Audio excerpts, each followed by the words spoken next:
Vou trazer uma outra notícia também sobre a investigação da Polícia Federal. Luiz Adorno apurou que o diretor-geral da PF, Andrei Passos, assim como a cúpula da entidade, todos eles sabiam desde o início do ano das supostas, essas suspeitas, né, sobre Silvio Almeida. A organização que apoia mulheres vítimas de violência, o Me Too Brasil, recebeu denúncias na quinta-feira, tornou público o caso de suposto assédio sexual, tudo isso envolvendo o ministro. Aniele Franco, a ministra da Igualdade Racial, confirmou a ministros, apuração do UOL, que ela foi alvo, né? E aí, no caso dela, de importunação sexual, porque tem toda uma discussão sobre hierarquia. Como os dois ocupam cargo de ministério, não seria assédio, seria importunação no caso da ministra. A importunação teria ocorrido no ano passado, segundo fontes da polícia e do governo.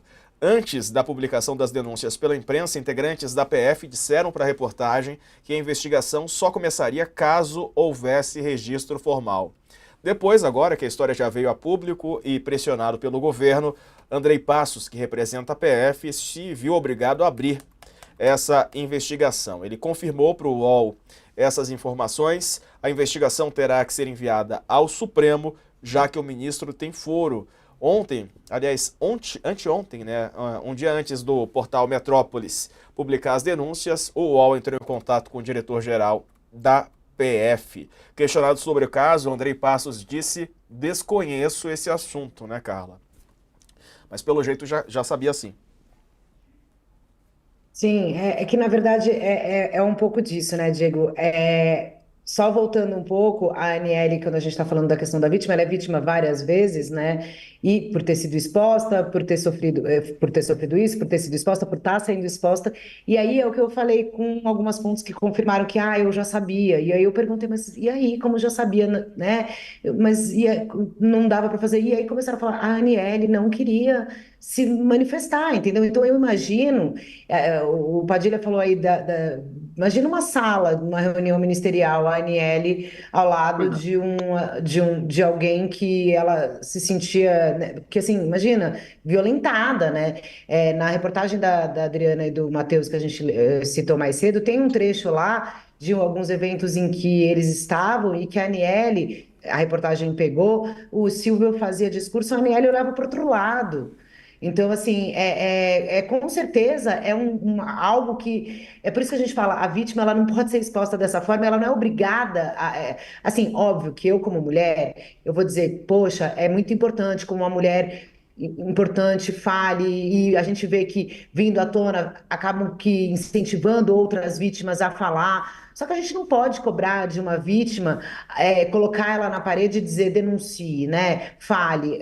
Eu acho assim, é importante que a gente possa dar segurança para as mulheres, para as vítimas disso, e acolhimento para que, olha, se você falar, você vai ser acolhida de alguma forma. Se você falar, a gente vai te proteger para você não ser alvo de ataques e mais ataques, que é uma coisa que acontece muito, tentando descredibilizar o papel da vítima, né? Agora, e essa informação de que isso já circulava nos bastidores do governo, então possivelmente já dentro da PF, porque o Andrei, a gente tem que lembrar que o diretor-geral da Polícia Federal, ele é uma das pessoas do núcleo ali próximo do presidente Lula. Ele estava na campanha, ele tem ali uma influência no núcleo político, até eu diria, do presidente Lula, ele tem ali afinidade com alguns outros ministros.